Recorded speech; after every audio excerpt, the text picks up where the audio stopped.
Hello friends, आप सभी का स्वागत है मेरे YouTube channel true love story पर।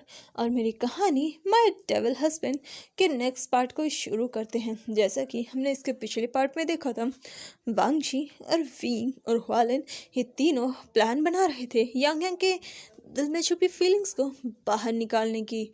और इस पर उनका पूरा साथ वींग भी दे रहा था, क्योंकि वींग अपनी दोस्त की लाइफ में किसी की प्रेजेंस चाहता है जो उसे खुश रखे, उसे उसके पास्ट से बाहर निकाल के लाए। विंग नहीं चाहता कि यांग यांग अब और भी ज़्यादा अपने आप में स्ट्रगल करे। विंग यांग हॉलन को कुछ बताता है, जिस पर हॉलन पहले तो विंग की बात नहीं मानती, लेकिन जब विंग उसे थोड़ा समझाता है, उसे कहता है कि यांग यांग उसे पक्का मिलेगी, ये जानकर हॉलन उसकी बात मान जाती है और वो लोग अपने इस प्लान को स्टार्ट करते हैं। अभी ऐसे ही 2 दिन बीत चुके थे इस बात को हुए, और अभी यांग यांग जो कि अपने ऑफिस से वापस घर आ चुकी थी, वो देखती है कि विंग जो कि यांग यांग के घर पर बैठा हुआ है, वो काफ़ी ज़्यादा बन ठन कर आया है, बिल्कुल तैयार होकर।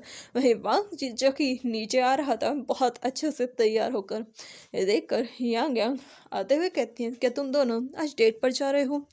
ये सुनकर वांग जी कहता है, हाँ हम डबल डेट पर जा रहे हैं। ये सुनकर यांग यांग उसकी तरफ देख कर कहती है, डबल डेट? जिस पर विंग कहता है, हाँ वो मैं तुम्हें बताना भूल गया।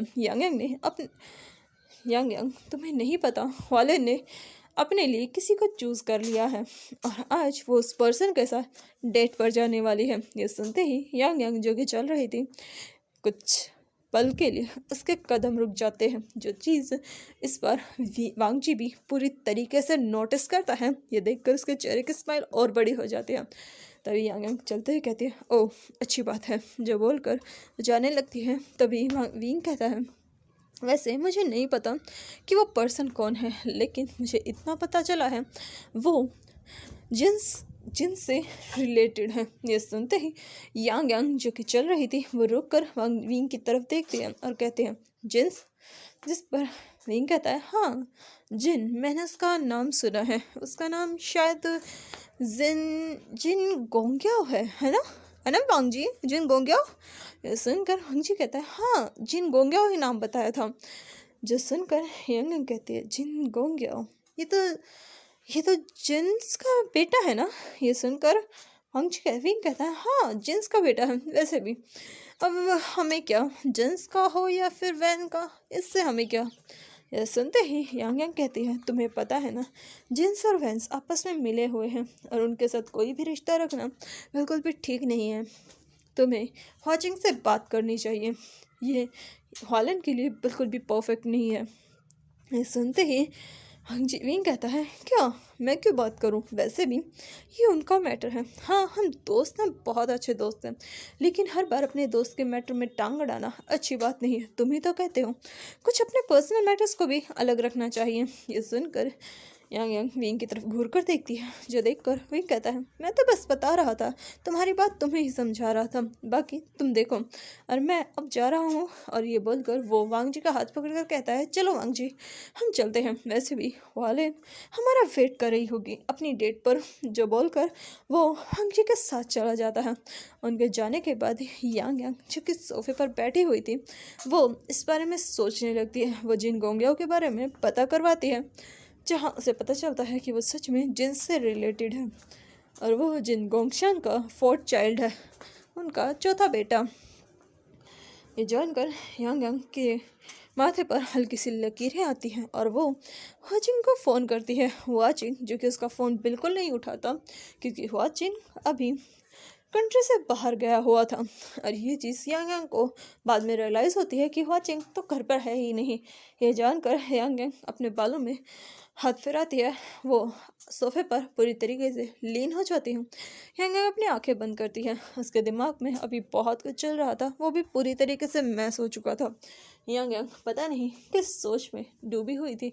वहीं दूसरी तरफ वे वांग जी और विंग दोनों डेट पर आए थे, उनके साथ हुआलिन और जिन गोंग्याओ भी थे। जिन गोंग्याओ जो कि मेंग्याओ का ही दूसरा नाम है, वो वांग जी की तरफ देख कर कहता है, वांग जी आखिर तुमने मुझे अपने प्लान में क्यों शामिल किया? तुम्हें पता है अगर ये प्लान सच में तुम्हारी बहन से रिलेटेड है तो मेरी जान तो बिना बात के चली जाएगी। ये सुनकर भी वांग जी कहता है, तुम्हें इतना ज़्यादा डरने की ज़रूरत नहीं है, मेरी बहन है, कोई गैंगस्टर या माफिया नहीं है। ये सुनकर वांग विंग अपने मन में सोचता है, कम भी नहीं है, लेकिन वो कुछ नहीं कहता। तभी जिन गोंगिया कहता है, मानता हूँ तुम्हारी बहन गैंगस्टर या माफिया नहीं है, लेकिन फिर भी है तो तुम्हारी बहन ही ना। मुझे बहुत डर लग रहा है अगर उसने मुझे कुछ कर दिया। वैसे भी तुमने कहा था कि ये मैटर उससे जुड़ा हुआ है, मुझे सच में बहुत डर लग रहा है। तुमने अपनी बहन को ये भी नहीं बताया कि मैं जिन गोंगिया का चौथा बेटा हूँ और मेरी मदर उनसे बहुत पहले अलग हो चुकी है। हालांकि उन्होंने अपना डाइवोर्स पब्लिक नहीं किया, लेकिन वो दोनों बहुत पहले ही अलग हो चुके थे और मेरी मदर ने जिन गोंगियाओं से अलग होने के बाद मुझे बर्थ दिया था। जो सुनकर अंजी कहता है, हाँ मैंने ये बात अपनी बहन को नहीं बताई क्योंकि मैं थोड़ा वेट करना चाहता था। अगर उन्होंने खुद इस बारे में पता कर लिया तो मतलब उन्होंने बहुत ज़्यादा इन्वेस्टिगेशन की है, लेकिन अगर नहीं किया तो मतलब उन्हें ज़्यादा फ़र्क नहीं पड़ता। ये सुनकर हॉलिन कहती है, मुझे पूरा यकीन है उसे कोई फ़र्क नहीं पड़ता। जिस पर विंग जो कि आराम से खाना खा रहा था वो कहता है, चलो देखते हैं फ़र्क पड़ता है या नहीं। वैसे भी अभी हमें ये नाटक कंटिन्यू रखना है जब तक यांग यांग अपने बात ना बोल दे, अपने दिल के जज्बातों को एक्सेप्ट ना कर ले, अपनी फीलिंग्स को कन्फेस ना कर दे। ये सुनकर वॉलन कहती, तुम्हारा प्लान बेकार है, वो ऐसा कुछ नहीं करेगी। जिस पर ये कहता है, तुम्हें मुझ पर थोड़ा तो यकीन रखना चाहिए। जिस पर वॉलन बस अपने मुंह को दूसरी तरफ कर लेती है। वो लोग खाना खाते हैं, लेकिन इस सब से अनजान उन्हें नहीं पता था एक पर्सन उन पर नज़र रख रहा है, जो कि अपनी दूरबीन से उन लोगों को देख रहा था वो कर क्या रहे हैं। और ये पर्सन और कोई नहीं वैन रूहान का आदमी था, जो कि वांग जी पर नज़र रख रहा था। वांग जी और विंग को क्लोज देखकर उसे समझ में आता है कि ये वेंचिंग का दोस्त है और वैन रूहान को वांगजी के बारे में थोड़ा बहुत पता चल चुका था। उसने जब बहुत ज़्यादा डीपली इन्वेस्टिगेशन करवाई, उसने वांगजी के नंबर्स और बहुत कुछ निकलवाया। वैन रूहान ने इतने टाइम तक इतनी मेहनत की जिससे उसे पता चला कि वेंचिंग पर अटैक करवाने वाला और कोई नहीं लान वांगजी था, लेकिन उसे ये नहीं पता चला कि वेंचिंग को वो ड्रग इंजेक्शन देने वाला भी लान वांगजी ही था। वैन रूहान जो कि अभी वांगजी के पीछे पड़ चुका था पूरी तरीके से, उसने वांगजी के बारे में पता करने के लिए अपने उस आदमी को वांगजी के पीछे लगाया हुआ था, जो कि हर जगह वांगजी को फॉलो कर रहा था। और वहीं विंग और वांगजी साथ में खाना खाते हैं, फिर वहाँ से चले जाते हैं। वहीं उनके बाद वालिन को जिन गोंग्याओ उसके घर छोड़ने जाता है। हालांकि वालिन ने उसे मना किया था, लेकिन जिन गोंग्याओ नहीं माना। वो वालिन को उसके घर छोड़ने जाता है और उसके बाद वो खुद अपने घर के लिए निकल जाता है। ऐसे ही धीरे धीरे वो लोग आपस में मिलते रहते हैं। वहीं वांग जी जब भी यांग यांग को वालिन और जिन गोंग्याओ के बारे में बताता, यांग यांग का रिएक्शन थोड़ा अलग होता था और ये चीज़ वांग जी पूरी तरीके से नोटिस करने लगा था। उसे भी ऐसा लगने लगा था कि सच में यांग यांग के मन में वालिन के लिए कुछ तो है, लेकिन यांग यांग अभी भी बिल्कुल नॉर्मली रिएक्ट करने की पूरी कोशिश कर रही थी। यांग यांग जो कि अभी अपने ऑफिस में बैठी हुई थी, तभी वहाँ पर वालिन आती है जिसके हाथ में फ़ाइल थी। यांग यांग उस फाइल पर साइन करती है, तभी वो देखती है कि वालिन बार बार अपने फ़ोन को देख रही थी। तभी यांग यांग की नज़र उसके फ़ोन पर जाती है जहाँ पर हार्ट के मैसेज आए हुए थे और वहाँ पर जिन गोंग्याओ माय बेबी लिखा हुआ था। ये देखकर यांग यांग जो कि पेन से साइन कर रही थी, अचानक वो उस पेन की जो नोक थी, वो उसकी जो निब थी उसे तोड़ देती है। ये फील करके यांग यांग उस पेन को चेंज करके वो कहती है ये पेन ही ख़राब है, और फिर वो उस पेपर को दोबारा से प्रिंट करवाती है, फिर से उस पर साइन करती है। वालिन जो कि यांग यांग की तरफ देखती है, यांग यांग अब नॉर्मल हो चुकी थी, वो साइन कर रही थी। तभी वालिन उस फ़ोन को उठाती है जो कि जिन गोंग्याओ था जिन गोंगिया को उसने मैसेज किया था कि वो उसे कॉल करे। जिन गोंगिया जो कि हुआलिन से बात कर रहा था। जिन गोंगिया तो नॉर्मली बात कर रहा था, लेकिन हुआलिन ऐसे रिएक्ट कर रही थी कि पता नहीं वो कितने लवी डवी बातें कर रहे हैं। ये सब वो यांग यांग को दिखाने के लिए कर रही थी। यांग यांग जो कि उसकी हर हरकत देख रही थी, उसकी हर बातें सुन रही थी। तभी हुआलिन फ़ोन पर बात करते हैं, कहती है, oh my baby, you are such a good boy, मैं तुम्हें पाकर बहुत खुश हूँ। हुआलिन फ़ोन पर बात करते हुए कहती है, ओ माय बेबी जिन गोंगियाओ, तुम सच में बहुत स्वीट हो, तुम्हें पाकर सच में मैं बहुत खुश हूँ, तुमने मेरी पूरी लाइफ चेंज कर दी। जो सुनकर उधर से जिन गोंगियाओ कहता है, मेरी लाइफ बर्बाद हो गई है जब से स्वांग जी ने मुझे ये काम किया है।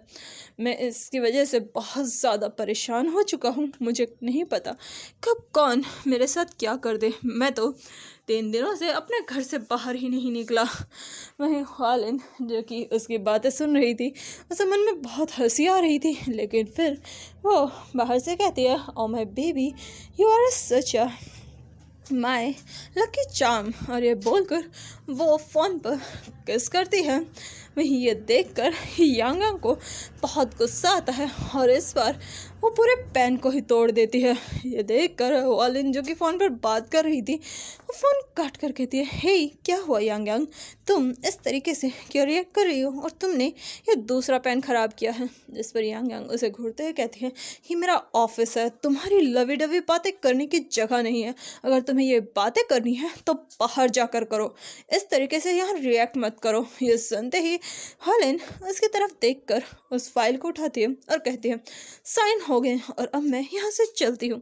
मेरा बेबी मेरा वेट कर रहा है और आज मुझे उसके साथ लॉन्ग ड्राइव पर चलनी है, लॉन्ग ड्राइव पर जाना है और हम लोग आज पूरी रात बीच पर अकेले बिताएंगे। ना हमारे पास बॉडीगार्ड होंगे ना कोई और, मैं और वो सुनसान बीच, साथ में एक छोटा सा कैंप जिसमें सिर्फ एक पर्सन रह सकता है। ये सुनते ही यांग यांग को बहुत गुस्सा आता है, लेकिन हुआलिन वहाँ से अपनी कमर मटकाते हुए वहाँ से चली जाती है। वहीं उसके जाते ही यांग यांग अपनी टेबल पर रखे हर सामान को फेंक कर कहती है, मैं उस जिन गोंगियाओ की जान ले लूँगी अगर उसने तुम्हारे करीब आने की भी कोशिश की। ये बोलकर यांग यांग गुस्से से अपने हाथ को टेबल पर मारती है। तभी उसका सेक्रेटरी जो कि अंदर आता है, ये भूचाल देखकर वो फिर से बाहर भागने लगता है, क्योंकि वो समझ गया था उसकी बॉस बहुत गुस्से में है और अगर वो यहाँ से नहीं गया तो शायद उसकी बॉस उसकी जान ही ले लेगी। वो सेक्रेटरी जो कि वहाँ से भागने की तैयारी में था, यांग यांग चिल्लाकर कहती है, खबरदार जो तुमने अपना एक कदम भी बाहर रखा। ये सुनते ही वो सेक्रेटरी रुक जाता है और यांग यांग की तरफ देखकर डरते हुए कहता है, बॉस आप ठीक है ना। ये सुनते ही यांग यांग गुस्से से कहती है, मुझे जिन गोंगियाओं की पल पल की खबर चाहिए, वो क्या कर रहा है, कहाँ जा रहा है, सब कुछ जानना है मुझे। ये सुनते ही सेक्रेटरी कांपते हुए कहते हैं, जी जी जी जी मैं अभी करता हूँ, अभी बस बस बस बस आया। और ये बोलते ही वो वहाँ से रफू चक्कर हो जाता है। वहीं यांग यांग जो कि गुस्से से बैठी हुई थी, वो चेयर पर बैठ जाती है, अपनी सर को पीछे करती है, अपने फोrehead पर हल्के हल्के हाथों से मसाज करते हुए कहती है, यांग यांग काम डाउन, तुम ऐसे गुस्सा नहीं कर सकती, वैसे भी उस पर तुम्हारा कोई हक नहीं है। अगर वो अपनी लाइफ में किसी और को एंट्री देती है तो तुम्हें गुस्सा नहीं होना चाहिए, वैसे भी तुम उससे प्यार नहीं करती, बिल्कुल भी नहीं करती। और ये बोलते हुए यांग यांग खुद को काम डाउन करती है, लेकिन फिर अचानक उसके दिमाग में वो सीन आता है जब हुआलिन ने उस जिन गोंगियाओ को फ़ोन पर किस दिया था। ये याद करते ही यांग यांग गुस्से से कहती है, भले ही उस पर मेरा कोई हक नहीं है, भले ही मैं उससे प्यार नहीं करती, लेकिन फिर भी वो किसी की नहीं हो सकती, किसी की भी नहीं हो सकती। और ये बोलते ही यांग यांग गुस्से से अपने पैर को उस टेबल पर मारती है।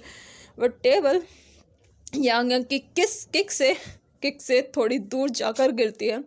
यांग यांग गुस्से से कहती है, मैं उसे जान से मार डालूंगी अगर उसने उसके करीब भी आने की कोशिश की। फिर यांग यांग को याद आता है, हुआलिन ने उसे कहा था वो बीच पर जाएंगी और एक टेंट। और ये याद आते ही यांग यांग गुस्से से कहती, बिल्कुल भी नहीं, मैं ऐसा नहीं होने दे सकती, बिल्कुल भी नहीं।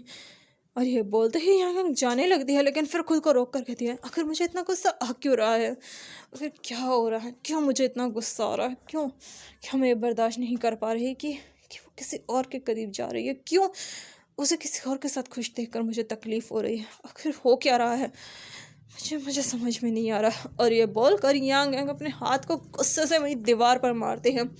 नहीं, आज पूरे दिन पूरा ऑफिस खामोश रहता है, क्योंकि यांग यांग आज पूरा दिन बहुत गुस्सा होती है। और वहीं इस बारे में विंग को पता चल जाता है। विंग के चेहरे पर एक इविल स्माइल आकर आती है और वो अपने मन में कहता है, तीर निशाने पर लगा है, बिल्कुल निशाने पर लगा है, तिल मिला रही है, अभी तो तिल मिलाएगी, गुस्से से झंझलाएगी। हाँ, फिर एहसास होगा, फिर इकरार होगा, और फिर मेरे और वांग जी की शादी होगी, क्योंकि इसे तो मैं इसके काम पर लगा दूंगा, फिर मैं और मेरा वांग जी, हाँ मज़ा आएगा। और ये बोल कर विंग काफ़ी खुश होता है। ये दूसरी तरफ यांग यांग गुस्से से घर आ रही थी, क्योंकि आज उसका पूरा मूड ख़राब हो चुका था। वो घर आती है, वो देखती है वांग जी जो कि काफ़ी खुश था, वो हॉलन से फ़ोन पर बात कर रहा था। जैसे ही वो देखता है कि यांग यांग अंदर आ रही है, वांग जी एक्टिंग करते हुए कहते हैं, ओह हॉलन, सीरियसली, सच में, मतलब तुम जिन गोंगे के साथ जा रही हो, तुम लोग सच में बहुत मस्ती करोगे। काश मेरे पास भी ऐसा मौका होता, काश मैं भी विंग के साथ बीच पर अकेले जा पाता, लेकिन विंग तो इतना बिजी है, वरना मैं सच में इस मौके को एंजॉय करता। वैसे भी मैंने सुना है जब कपल अकेले बीच एरिया पर जाते हैं तो वो कितना रोमांटिक होता है। अगर तुम दोनों के बीच कुछ हो तो प्लीज़ मुझे बताना, डिटेल में ना सही, लेकिन थोड़ा बहुत ज़रूर बताना, कितना मज़ा आएगा ना। तुम जिन गोंगिया साथ में एक दूसरे का हाथ पकड़कर बीच पर घूमोगे, और फिर अगर जिन गोंगियों ने तुम्हें किस किया तो, और अगर उसने तुम्हें हक किया और तुम दोनों एक टेंट में, वहाँ तो बहुत कुछ हो सकता है ना। वांग जी जो कि ऐसे बात कर रहा था, यांग यांग जो कि चल रही थी, वांग जी की बातें सुनकर उसका पारा और भी ज़्यादा हाई हो जाता है। यांग यांग अपने आप को शांत करती है, क्योंकि वो वांग जी पर तो नहीं चिल्ला सकती, भाई है उसका। यांग यांग अंदर जाती है, अपने कपड़े चेंज करती है। वो अभी कोल्ड शावर ले रही थी, उसके दिमाग में वांग जी की बातें चल रही थी। यांग यांग इमेजिन भी नहीं कर सकती कि हॉलन को जिन गोंग्यो किस करे, और ये इमेजिन करना ही यांग यांग के को गुस्से से पागल करने के बराबर था। यांग यांग खुद को काम डाउन करती है, फिर वो नीचे आती है, वांग जी के लिए खाना बनाने लगती है। वांग जी जो अभी भी हॉलन से बात किए जा रहा था, तभी उसके पास विंग का कॉल आता है। वांग जी विंग से बात करता है और उसे भी वही बात रिपीट करता है कि वो हॉलन वहाँ जा रही है, उनके बीच में ये हो सकता है। और फिर वो वांग विंग से बात करने लगता है कि काश वो भी जा सकते। नहीं, यांग यांग जो कि सब सुन रही थी, वो खाना वांग जी के सामने रखती है। वांग जी खाना खाते हुए आराम से बात कर रहा था, तभी यांग यांग वांग जी के हाथ से फ़ोन छीनती है, उस फ़ोन को साइड में रखती है। ये देख कर वांग जी अपनी बहन की तरफ देखने लगता है, जो देख कर यांग यांग कोल्डली वांग जी को घूरते हुए कहती है, तुम बड़े हो चुके हो, अब तुम्हें अपनी पढ़ाई पर और बिजनेस पर ध्यान देना चाहिए, ना कि इस तरीके की फालतू बकवास करनी चाहिए। और वैसे भी ये सब मैरिज से पहले बिल्कुल भी ठीक नहीं है। और ये सुनकर वांग जी कहता है, पर दी, मैं तो हॉलन के बारे में बात कर रहा था, मुझे पता है ये सब मैरिज से पहले ठीक नहीं, लेकिन मैं बहुत खुश हूँ फाइनली हॉलन को कोई उसकी लाइफ में मिल गया। वो कब तक आपके पीछे ऐसे ही चलती रहेगी, अब तो वैसे भी उसे पसंद नहीं करती, और अगर आप उसे पसंद नहीं करती तो उसे अपनी लाइफ में आगे बढ़ जाना चाहिए। मैंने उसे सलाह दी थी और आपको पता है उसने मेरी सलाह मान भी ली, और आज देखिए उसका बॉयफ्रेंड है जिन गोंग्या, वो बहुत अच्छा लड़का है, और वो दोनों साथ में बहुत अच्छे लगते हैं। या हॉलन उसके साथ बहुत खुश है, और आपको पता है वो दोनों बहुत नज़दीक आ चुके हैं। और मैंने तो सुना है जिन गोंग्या आज रात हॉलन के घर पर ही रुकने वाला है। जो सुनते ही यांग यांग जो कि खाना खा रही थी, वो रुक जाती है।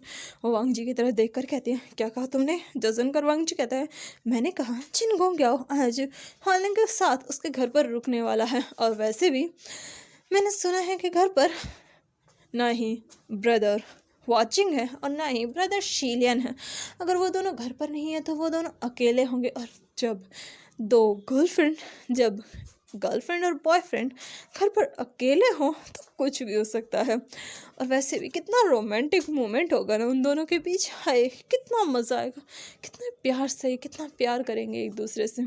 और ये बोलकर मांग जी अपनी बहन को चलाने की पूरी कोशिश करता है। वहीं यांग यांग जो कि खाना खा रही थी, उसकी भूख ही मर जाती है, वो खाना रखती है और जाने लगती है। ये देखकर वांग जी अपनी बहन का हाथ पकड़कर कहता है, दी आपने कुछ नहीं खाया, कुछ खा लीजिए। जो सुनकर यांग यांग वांग जी के हाथ को देखती है और कहती है, मुझे कुछ काम है, तुम अपना खाना खाकर रेस्ट करना।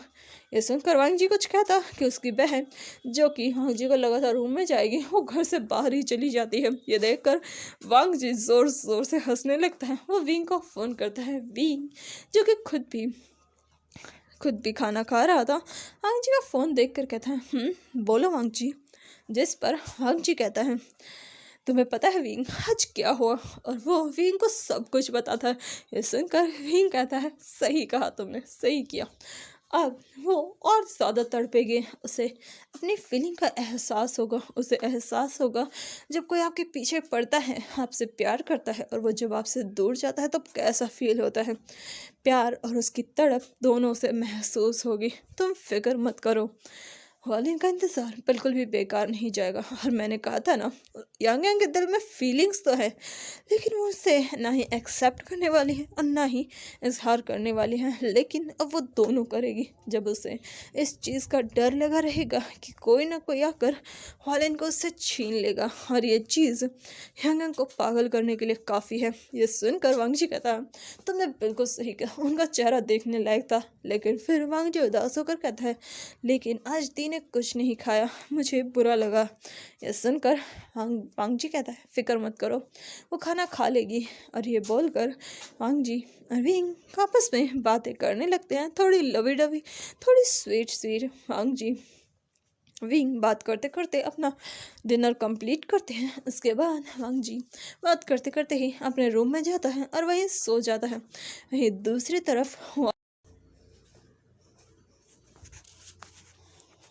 यांग यांग जो कि अभी बाहर घूम रही थी, उसकी हालत बिल्कुल ठीक नहीं थी। यांग यांग बस सड़क पर कार चलाए जा रही थी, लगातार कार चलाई जा रही थी। उसे नहीं पता उसके दिमाग में क्या कुछ चल रहा है। यांग यांग कार चलाई जा रही थी, तभी उसकी कार अचानक से एक हाईवे के बीचों बीच जाकर रुक जाती है। यांग यांग ने बहुत स्पीड से ब्रेक लगाए थे, उसकी कार कुछ देर तक घिसटते हुए जाती है और फिर रुक जाती है। यांग यांग अपनी कार से बाहर आती है, बाहर आकर वो खड़ी हो जाती है। यांग यांग गहरी गहरी सांसें ले रही थी और फिर वो गुस्से से अपनी कार के टायर पर किक करती है।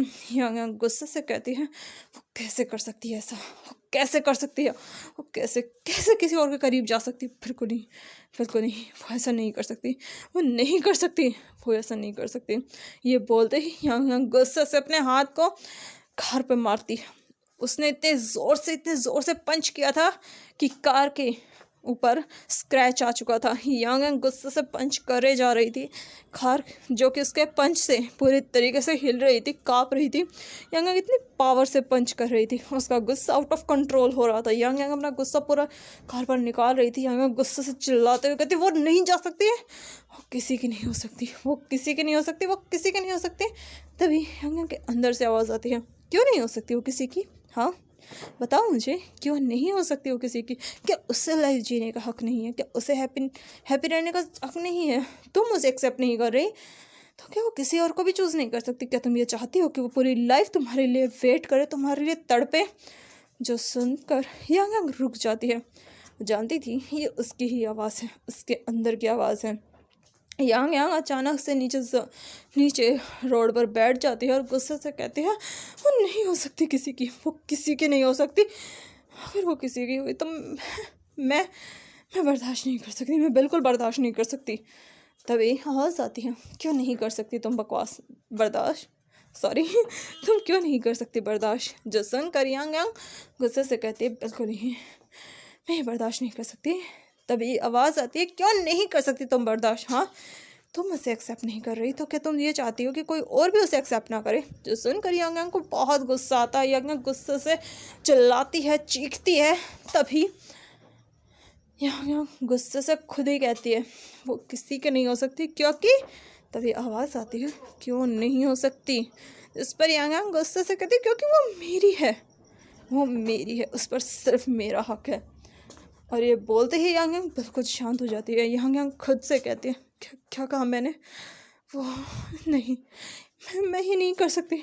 अगर ऐसा हुआ तो तो तो तो उसकी लाइफ तबाह हो जाएगी, मेरे साथ उसकी लाइफ तबाह हो जाएगी। तभी आवाज़ आती है तो क्या तुम अपनी लाइफ तबाह करना चाहती हो? तुम अपनी लाइफ डिस्ट्रॉय कर चुके हो, तो क्या तुम उसकी लाइफ भी डिस्ट्रॉय करना चाहती हो? अगर तुम उसे वो नहीं दे सकती तो वो कहीं और तो जाएगी ना। उसे प्यार चाहिए, जो तुम उसे नहीं दे रही, तो वो किसी और को तो ढूंढेगी ना। और यह आवाज़ खुद यांग यांग के अंदर से आ रही थी। यांग यांग गुस्से से चीख रही थी, चिल्ला रही थी। पर तभी यांग यांग अचानक से हंसने लगती है। यांग यांग हंसने लगती है। यांग यांग बिल्कुल क्रेजी पर्सन की तरह रिएक्ट कर रही थी। ऐसा लग रहा था कि उसके अंदर का पता नहीं कौन सा जानवर जाग चुका है। यांग यांग बिल्कुल बिल्कुल क्रेजी हो चुकी थी। उसकी हंसी में एक क्रेजीनेस थी। वो बिल्कुल किसी साइको की तरह बिहेव कर रही थी। यांग यांग अपने आप को हर्ट कर रही थी। उसके हाथों से ब्लड आने लगा था, लेकिन उसे कोई फ़र्क नहीं पड़ रहा था। यांग यांग अपनी कार को ओपन करती है, वहाँ पर बैठ जाती है। यांग यांग तभी अपने कार का एक और पोर्शन ओपन करती है, एक छोटी सी डिग्गी ओपन करती है। उसमें से बहुत सारी वाइन्स की बॉटल्स रखी हुई थी, जिनमें से यांग यांग एक बॉटल निकालती है और उस बॉटल के ढक्कन को खोलकर वहाँ पर वाइन पीने लगती है। यांग यांग वाइन पीते हुए खुद से कहती है मैं क्या कर रही हूँ? यांग यांग ये तो क्या कर रही है? तो उसे अपनी लाइफ में नहीं ला सकती, लेकिन मैं उसकी लाइफ में किसी और को आते हुए बर्दाश्त नहीं कर सकती। क्यों हूँ मैं ऐसी? आखिर क्यों मैं ये सब कर रही हूँ? आखिर क्या हो रहा है मेरे साथ? किस मैस में फंस चुकी हूँ मैं? आखिर क्यों हूँ मैं ऐसी? जो बोलते ही यांग यांग ड्रिंक करने लगती है। यांग यांग नहीं बैठे बैठे बहुत ज़्यादा ड्रिंक करती है। वो पूरी 3 बॉटल्स खाली करती है, उन्हें वहीं पर फेंकती है। कार में बैठ जाती है और ड्राइव करने लगती है। यांग यांग ड्रंक ज़रूर थी, लेकिन वो अभी भी पूरे अपने होश हवास में थी। यांग यांग कार ड्राइव करती है और जब वो रुकती है, देखती है वो वालिन के घर के सामने खड़ी थी। यांग यांग ऊपर देखती है जहाँ वालिन के रूम की लाइट ऑन थी। यांग यांग उस लाइट को देखते हुए कहती है मुझे पता था तुम नहीं जाने वाली तुम नहीं जाने वाली। फिर वो यांग यांग को देखते हुए कहती है, फिर वो वालिन को देखते हुए कहते हैं आखिर क्यों तुम ये कर रही हो? क्या सुनना चाहती हो तुम? हाँ, क्या सुनना चाहते हो? यही कि मैं तुम्हें पसंद करती हूँ? बिल्कुल नहीं करती मैं तुम्हें पसंद। क्या पसंद करूँ मैं तुम्हें? हाँ, क्यों पसंद करूँ मैं तुम्हें? सिर्फ पसंद पसंद शब्द तो तुम्हारे लिए बहुत छोटा हो जाएगा ना। प्यार करती हूँ मैं तुमसे, बहुत प्यार करती हूँ। अब से नहीं, बहुत पहले से। तुम्हें नहीं, मुझे तुमसे पहले प्यार हुआ था। लेकिन मैं क्या करूँ? मैं मजबूर हूँ। तुम मेरी लाइफ की सिर्फ वो हिस्ट्री जानती हो जो मैंने सबको बताई है, लेकिन वो डार्कनेस जिसमें मैं रहती हूँ उसे कोई नहीं जानता मैं कहाँ रहती हूँ। मैं खुद को डिस्ट्रॉय कर रही हूँ और तुम मेरी लाइफ में आना चाहती हो। अगर तुम आई तो मैं नहीं कर पाऊँगी। मैं खुद को डिस्ट्रॉय नहीं कर पाऊँगी, बिल्कुल भी नहीं कर पाऊँगी। मैंने वांग जी के लिए विंग को तो ढूंढ लिया, लेकिन तुम्हें मैं किसी और का होते हुए नहीं देख सकती। क्यों मेरी लाइफ में इतना मैस है? आखिर क्यों हो रहा है मेरे साथ ये सब? कब तक मैं ये सब बर्दाश्त कर पाऊँगी, मुझे खुद नहीं पता। कभी कभी तो लगता है कि सब कुछ छोड़कर तुम्हारे पास आऊँ, लेकिन कभी कभी लगता है कि अगर मैं तुम्हारे पास आई तो तुम भी डिस्ट्रॉय हो जाओगी उनकी तरह, जैसे सब होते हैं मेरे करीब आकर। मैंने वांग जी को अपने करीब रखा, लेकिन उतना ही खुद से दूर रखा है। वो सिर्फ यांग यांग को जानता है, लेकिन वो मेरी डार्क हिस्ट्री को नहीं जानता। और ये बोलते हुए यांग यांग उस चांद को देखने लगती है जो उससे काफ़ी दूर था। यांग यांग चांद को देखते हुए कहती है तुम उस चांद की तरह हो जिसे मैं देख सकती हूँ, लेकिन कभी पा नहीं सकती, क्योंकि चांद मुझे रोशनी देता है, मुझे शीतलता देता है, लेकिन लेकिन उसे पाना मेरे लिए उतना ही टफ होता जा रहा है। तुम बहुत प्योर हो और मैं बहुत बहुत बहुत ज़्यादा बुरी। मेरे अंदर और मेरी बाहर दो लाइफ है, मैं दो जिंदगियां जीती हूँ और तुम मेरी सिर्फ एक ज़िंदगी को देखती हो, मेरी दूसरी डार्क ज़िंदगी से तुम बहुत दूर हो। ये सब बोलते हुए यांग यांग खुद से बातें किए जा रही थी। फिर यांग यांग अपनी कार में वापस बैठती है और अपनी कार को घर लेकर आती है। यांग यांग लैंड मैंशन आती है, अंदर जाती है। लाइट्स ऑफ थी। यांग यांग समझ चुकी थी वांग जी सो चुका था। अभी रात के 2 बज रहे थे। यांग यांग अपनी लड़खड़ाते कदमों से अपने रूम में जाती है क्योंकि अब उसे नशा हो चुका था। उस वक्त उसे इतना नशा नहीं था, लेकिन अब उसने वहाँ बैठकर वालिन के घर के सामने बैठकर भी बहुत ड्रिंक की थी। यांग यांग अपने रूम में आती है, बिना कपड़े चेंज किए, बिना कुछ किए ऐसे ही बेड पर लेट जाती है। उसकी आंखें बंद हो जाती हैं। यांग यांग ये सो चुकी थी, लेकिन उसे नहीं पता था उसके रूम में कोई और भी मौजूद है। तभी रूम की लाइट जलती है। वहाँ वांग जी बैठा हुआ था। वांग जी अपनी बहन को देखता है। वांग जी उसका वेट कर रहा था बहुत टाइम से। वांग जी सो चुका था, लेकिन जैसे ही उसने कदमों की आवाज़ सुनी वांग जी जग गया। वांग जी ने देखा कि वालिन कैसे लेटी हुई है। वांग जी उसके पास आता है। उसे समझ आता है उसकी बहन ने बहुत ड्रिंक की है। देखकर वांग जी को बहुत हर्ट होता है, लेकिन वांग जी जानता था उसकी बहन को ये हर्ट होना ज़रूरी है, तभी उसकी बहन अपनी लाइफ में उस पर्सन को एक्सेप्ट करेगी जो उसके लिए है। यांग यांग वहीं सो चुकी थी। वांग जी उसे अच्छे से सुलाता है, उसके शूज़ वगैरह सब कुछ हटाता है, उसे आराम से सुलाता है। यांग यांग के सोते ही वांग जी उसके बालों को सहलाते हुए कहता है, दी कब तक ऐसे लड़ने का इरादा है, कब तक खुद से ऐसे लड़ने का इरादा है? शांत कीजिए खुद को, थोड़ा तो शांत कीजिए।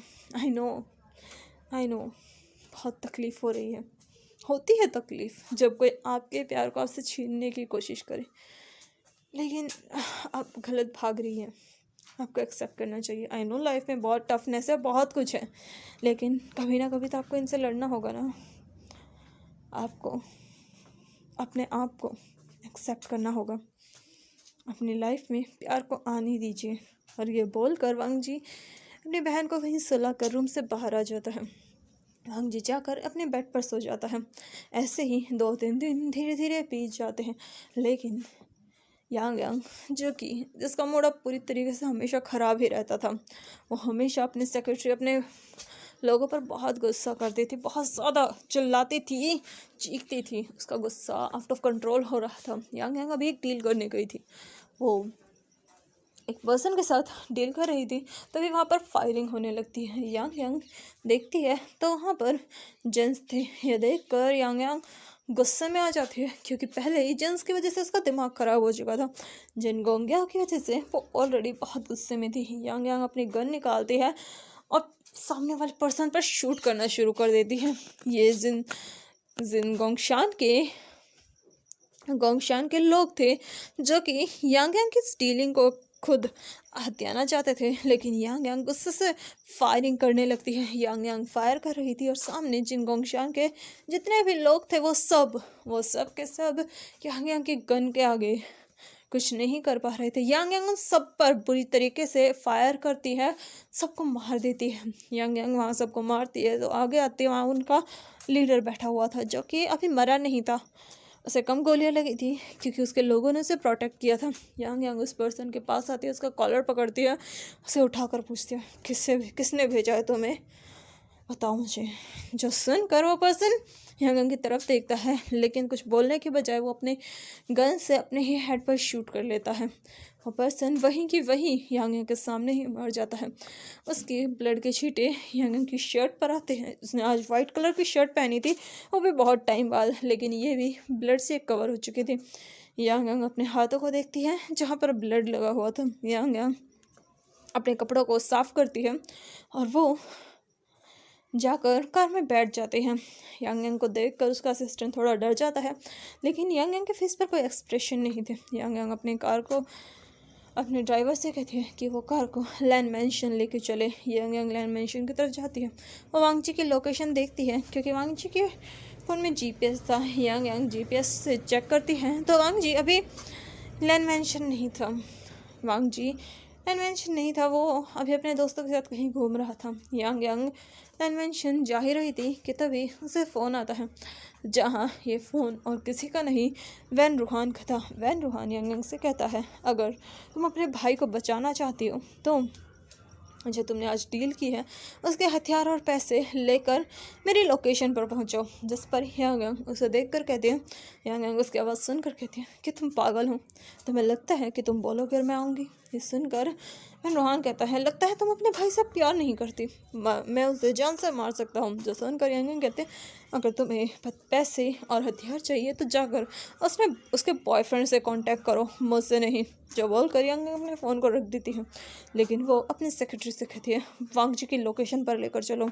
ये बोलकर यांग यांग वांग जी की लोकेशन पर जाने लगती है। वहीं दूसरी तरफ वैन रूहान विंग से कांटेक्ट करता है। विंग काफ़ी गुस्से में आ जाता है और वो वैन रूहान के प्लेस पर जाने लगता है। वहीं इस बारे में हॉलैंड को भी पता चल जाता है और वो भी वांग जी के लिए जाने लगती है, क्योंकि वो वांग जी को अपना छोटा भाई मानती थी। वांग जी जो कि अभी वैन रूहान के कब्जे में था। वांग जी अपने दोस्तों के साथ मॉल में आया हुआ था शॉपिंग के लिए। वांग जी बहुत मज़े कर रहा था, हर जगह घूम रहा था। वो अम्यूज़मेंट पार्क जाता है जहाँ वो काफ़ी मस्ती करता है, लेकिन उसे नहीं पता था इस पार्क में वैन रूहान के कुछ लोग हैं। वांग जी जो कि अपने दोस्तों से कुछ चीज़ लेने के लिए थोड़ा अलग होता है, तभी उसे वैन रूहान के लोग किडनैप कर लेते हैं। वांग जी स्ट्रगल करने की कोशिश करता है। वांग जी के जो बॉडीगार्ड्स थे वो वांग जी को बचाने के लिए आते हैं, लेकिन वैन रूहान के लोग जो कि आसपास फैले हुए थे वो उन लोगों को मार देते हैं। वांग जी जो कि अभी वैन रूहान के सामने बैठा हुआ था, वांग जी को बिल्कुल भी डर नहीं लग रहा था वैन रूहान से। वैन रूहान वांग जी को डराते हुए कहता है, लॉन वांग जी, तुम्हारी हिम्मत कैसे हुई मेरी बेटी के साथ ये सब करने की? भले ही तुम्हारी बहन और तुम्हारा बॉयफ्रेंड मुझे सब कुछ दे दे, लेकिन फिर भी मैं अपनी बेटी का बदला ज़रूर लूँगा। मैं तुम्हें जान से मारूंगा। ये सुनकर वांग जी हंसते हुए कहता है, ये तुम्हारे ड्रीम्स में होगा, तुम मुझे कभी भी नहीं मार सकते वैन रूहान। ये बोलकर वांग जी वैन रूहान की आंखों में देखता है। तभी वहाँ पर जिन गोंगशान आता है और वो वांग जी की तरफ देखकर कहता है, ओह तो तुम हो लॉन वांग जी, आज तुम्हारी बहन की वजह से मैंने अपना एक बेटा खो दिया और अब उसे अपना इकलौता भाई खोना पड़ेगा। ये सुनकर वांग जी हंसते हुए कहता है, तुम्हारे सपने में यही बात मैं तुम्हें रिपीट करता हूँ, तुम भी अपने सपने में ही सोचो कि तुम मुझे मार सकते हो, क्योंकि लॉन वांग जी को मारना तो दूर, तुम उसे टच करने की भी कैपेबिलिटी नहीं रखते। और ये सुनकर वैन रूहान को बहुत गुस्सा आता है। वो वांग जी को मारने के लिए आगे आता है, लेकिन वांग जी जो कि बंधा हुआ था वो फिर भी चिल्लाते हुए कहता है, वैन रूहान सोच भी मत ना, अगर तुम्हारी वजह से मेरी बॉडी से एक ब्लड की बूंद भी ज़मीन पर गिरी या फिर मेरी बॉडी से एक बूंद ब्लड भी बाहर निकला ना, तो मेरी बहन और मेरा बॉयफ्रेंड तुम्हारी बॉडी से इतना ब्लड निकालेगा जितना ब्लड तुमने कभी सोचा भी नहीं होगा। यह सुनकर वैन रूहान हंसने लगता है। वहीं जिन गोंग्याओ भी पागलों की तरह हंस रहा था। वहीं वैन रूहान के सारे बेटे वहीं मौजूद थे। वैन रूहान के जो बेटे थे वो उसके सौतेले बेटे थे, क्योंकि वैन रूहान की सिर्फ एक ही बेटी थी जो कि उसकी सगी थी, और ये सब वैन रूहान ने अडॉप्ट कर रखे थे। और वो सब वैन रूहान के नाजायज़ बेटे थे, जो कि ये सब देखकर वांग जी को अपनी लस्टफुल आइज से देखते हैं, क्योंकि लान वांग जी लिटरली बहुत ज़्यादा हैंडसम था। उन सब की नज़रों में लान वांग जी के लिए लस्ट था। साथ में जिन गोंग्याओ के बेटे भी, जिन गोंगशान के बेटे भी लान वांग जी को लस्टफुल आइज से देख रहे थे, लेकिन वांग जी उन सब की इन नज़रों के सामने भी बहुत ज़्यादा प्राउडली बैठा हुआ था। वांग जी की आंखों में डर दूर दूर तक नहीं था। तो चलिए मिलते हैं इसके नेक्स्ट पार्ट में, देखते हैं कि वांग जी यहाँ से बच पाएगा या नहीं, या होगा फिर से इस कहानी का वही एंड जो कि पहले हुआ था। तो चलिए देखते हैं क्या होता है। तब तक के लिए मेरे चैनल को लाइक कीजिए, शेयर कीजिए, सब्सक्राइब कीजिए और मेरे चैनल पर और मेरी इस वीडियो पर कमेंट करना ना भूलें। Thank you, bye bye, take care.